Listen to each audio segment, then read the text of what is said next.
আসসালামু আলাইকুম ভাই, কি কাজ চলছে? সুদুল ভাই, ভাই কি কাজ চলছে ভাই? এই আমরা পেয়ারা গাছে কাটিং দিচ্ছি। এই কাটিং এ কি হই ভাই?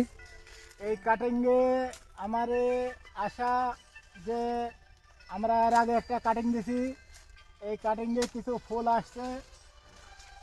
আবার একটা কাটিং দিচ্ছি যে এর মাঝে আরেকটা ফুল আসার আমরা আশা করছেন নাকি? আশা করতেছি। তো এই যে কিছু কিছু ডাল যে আরো বাদ থেকে গেলে এগুলো আবার কাটছেন নাকি? না, এগুলো আপনার ছাঁটাই দেওয়া আছে। ছোট কুশি দেখা যাচ্ছে, যে দেখতে পাচ্ছেন ছোট কুশি, এগুলো ফুল আসার লক্ষণ আছে। আচ্ছা, এই জন্যে আমরা বেছে বেছে কাটিং দিচ্ছি। ফুল কোথায় আছে একটু ফুল দেখান, ফুল না দেখালে বুঝবো কি করে যে ফুল আছে?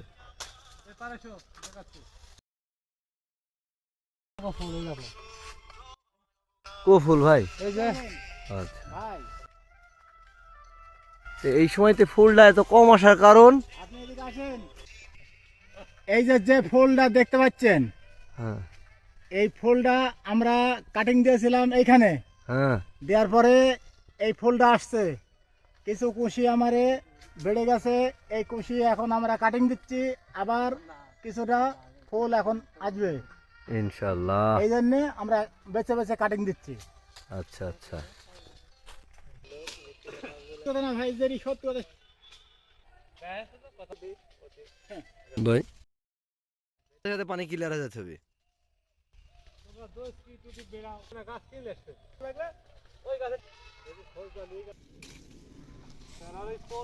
ভাই ইউটিউব তো খালি দেখলে হবে নি, মানে ওই ইউটিউব দেখেও নিজে আগে চিন্তা ভাবনা করে দেখতে হবে যে কোনটি আমার করা যাবে। বায়োফ্লগ আসলো, শাইখ সিরাজের প্রতিবেদন দেখি, বায়োফ্লগ দেখি, বহুত পাবলিক আছে বায়োফ্লগ করেছে। এখন বাংলাদেশ হচ্ছে নদীমাতৃক দেশ, যেটি পুকুর গাড়ি গর্তের অভাব নাই। হ্যাঁ, আমার কি দরকার ভাই ঢোপের মধ্যে ঘরের মধ্যে এই 1000 লিটার পানিতে আমাকে মাছ চাষ করতে হবে? এটি কিন্তু অফিসিয়ালি তৈরিও হয়নি। হ্যাঁ, সরকার কিন্তু এই জিনিসটা প্রমোশনও করেনি যে অমুক জিনিসটা চাষ করেন আপনারা। এখন এই যে ধরেন আপনারা যে এই নাসিক 53 যে জাতটা পেঁয়াজের, হ্যাঁ, এই পেঁয়াজের জাতটা যেরকম আপনাকে বলতেছে যে এই পেঁয়াজের জাতটা চাষ করলে পরে রেজাল্ট হবে, সরকারই বলছে। এখন ওই জিনিসটা রেজাল্ট আসা একরকম। এখন বায়োফ্লকের কোনো সরকার প্রমোশনই করতেছে না। আমি ইয়াদ গেলাম, রাজশাহী মৎস্য গবেষণা কেন্দ্রে গেলাম, যা জিজ্ঞেস করলাম স্যার এই অবস্থা, আমিও তো করতে চাচ্ছি, কী করা যায়? তো বলছে আপনি করলে আপনার নিজের দায়ভার, আমরা কোনো দায়ভার নিব না, কারণ আমরাও এখন বিষয়টা নিয়ে পড়াশোনা করতেছি। আর এটি মূলত আপনার আবিষ্কার করা হচ্ছে ওই ইউরোপ কান্ট্রিগুলোতে বা বাইরের কান্ট্রিগুলোতে, যারা ড্রেনে ওরা দেখেন না ওরা মাছ চাষ করে। হ্যাঁ, ওই ড্রেনের পানিটা যে বিভিন্ন প্রকার এই ময়লা আবর্জনা পানি, হালকা যে গন্ধ, ওরা তো আমাদের মতন তো পলিথিন ফেলে না, কিন্তু ওরা তো ময়লা তো আসে পানি। এখন এই ময়লাটা কিভাবে কাজে লাগায় উপকার কিছু একটা তৈরি করা যায়, এই কারণে ওরা মাছ চাষ, একটা ধরনের ব্যাকটেরিয়া কালচারের মাধ্যমে এই জিনিসটা মাছ চাষ হয়। মানে কোনো জিনিস পচলে কিন্তু এক ধরনের গন্ধ তৈরি হয়, এই গন্ধটা কিন্তু অ্যামোনিয়া গ্যাস, এই অ্যামোনিয়া গ্যাসটা কনভার্ট করে খাদ্যে রূপান্তর তৈরি করে ওই ব্যাকটেরিয়াটা।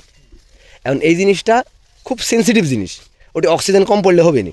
এখন আমার ঘরের মধ্যে 10,000 লিটারের টাঙ্কি বানায়, কারেন্টার নিয়ে আসতেছি, আইপিএস কিনতেছি, আইপিএস কিনি, আমি ধরো ফুল দমে ওই মাছ চাষ করছি 1000 লিটার। ম্যাক্সিমাম জন পরে বলছে বায়োফ্লকের জিনিসপাতি বেচবো, কেডা কিনবেন পোস্ট।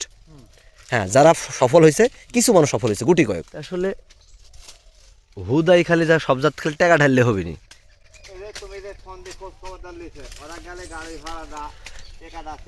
ও বায়োফ্লগের ইয়াদ শোনো, বায়োফ্লগের লেগে আমি ঘুরেছি তো, আমি এক 20,000 টাকা খরচ করবো, 15,000 টাকা খরচ করবো, আমি তো ব্যবসা উদ্দেশ্যে খরচ করবো, জানবো না আগে।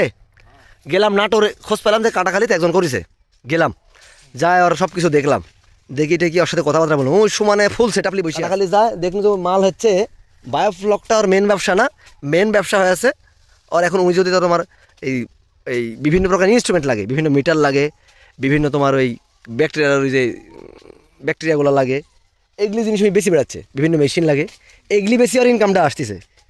কিন্তু ওই মাছ বেশি কয় টাকা প্রফিট করছে এটি দেখানি কিন্তু খুব টাফ ব্যাপার ওর জন্য। তারপরে কেন হচ্ছে ভাল্লুকগাছি, আমার এই তেলিপাড়া ভাল্লুকগাছি এই হাজিরহাটে এই তাকবির চেয়ারম্যানের এক ভাইস্ত্রী এই ইয়া করেছে, এই উদ্যোগ নিতে, মানে আমি করেছি অলরেডি, দেখলাম।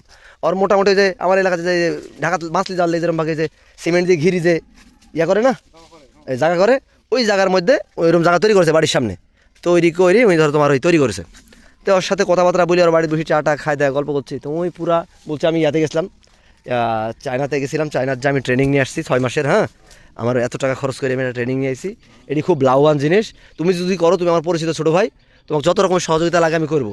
আচ্ছা ভাই ঠিক আছে, আমি চিন্তা ভাবনা করি, আর আমার তো ধরেন জিনিস তৈরি করতে আমাকে তো আগে ক্যাশ পাতি জোগাড় করা লাগবে।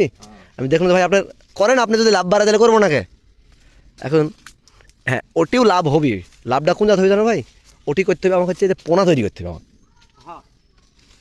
এখন এই জিওল মাছ ধর, আমি একটা পুরো জিওল ছাড়বো, গুলশা ছাড়বো, ওটি আমাকে ওই 45 দিন 50 দিন পর্যন্ত আমার খাওয়া একটা সাইজ তৈরি করে নিলি, পুকুরে ছেড়লে পরে আমার তো ওই মাছটা তার সাপের পেটে যাচ্ছে না। প্রত্যেকটা জিনিসের একটা ইয়া আছে, হেসারির যেরকম একটা জায়গা আছে, ওরকম টাইপের হয় যত্ন লি করলে পারে, ওটিরও একটা হয়তো রেজাল্ট হবে। কিন্তু আসলে ঘরের মধ্যে মাছ চাষ করে সফল হওয়া খুব টাফ ব্যাপার, কারণ আনুষঙ্গিক খরচ খুব বেশি। এখন ধরো বাইচান্স ঝড় হলো, ঝড় হয় তোমার ধরো 3 দিন কারেন্ট নেই, একটা মাছও তোমার বাঁচবেনি, কি জানি মাছ বাঁচবেনি, কারণ কারণ একটা মাছ এখন বর্তমানে এলাকার যারা মাছ চাষ করছে, যারা 3 কেজি 4 কেজি মাছ ছাড়ছে, এই মাছগুলা তোমার এই 1 শতকে 4 পিস 5 পিস 10 পিস এরকমভাবে মাছ দেওয়ার ওজন হিসাবে। এখন ওই জায়গাটাতে প্রতি স্কোয়ার ফিটে মাছ দেওয়া আছে তোমার 7 পিস 6 পিস 10 পিস করে মাছ দিয়েছে প্রতি স্কোয়ার ফিটে, মানে চ্যাং ইয়া বলছে তোমার এই যে জিওল হোক, তারপর তোমার কেউ ওই যে তেলাপিয়া করছে, কেউ পাঙ্গাস করছে। তো যখনই কারেন্ট চলে যাচ্ছে কিছুক্ষণ মধ্যে তোমার ওই পানিটা অক্সিজেন শর্ট হয়ে যাচ্ছে, কারণ খাচ্ছে তো সবাই, লিচ্ছে সবাই। আবার প্রতি 24 ঘন্টা পর পর তোমার পানি ম্যাপে দেখতে হবে, পানির এখন পিএইচ কত আছে, পানির তোমার অ্যামোনিয়া কত লেভেলে আছে, আনুষঙ্গিক বহুত খরচ আছে খেলাপাতি। আর একটা মানুষ পুকুরে করবি, 20 দিন পর পর চুন মারবি, খাদ্য দেওয়ার টাইমে খাইতে দিবি। আগে তো হোররা টানার আমল ছিল, এখন তো হোররা ওটা টানে না, এখন ওই এই বায়োফ্লকে যে জিনিসটা ব্যবহার করতেছে, যে মেডিসিনগুলা, ওই তোমার অ্যামোনিয়া নষ্ট করে যেন খাদ্য তৈরি করা যায়, ওই জিনিসই যদি হালকা মাত্রাতে যদি তোমার পুকুরে ব্যবহার করা যায়, চিটা গুড় ব্যবহার করা যায়, পুকুরেও রেজাল্ট আছে, ব্যাপক রেজাল্ট আছে। রহিম ভাই তোমার কাছে যে গাছটা আছে, এই গাছটা সুন্দর গেছে, ছাটো তো। হ্যাঁ বাগানের মতো বিসির গাছ, সুন্দর গেছে ছাটো তো একবারে।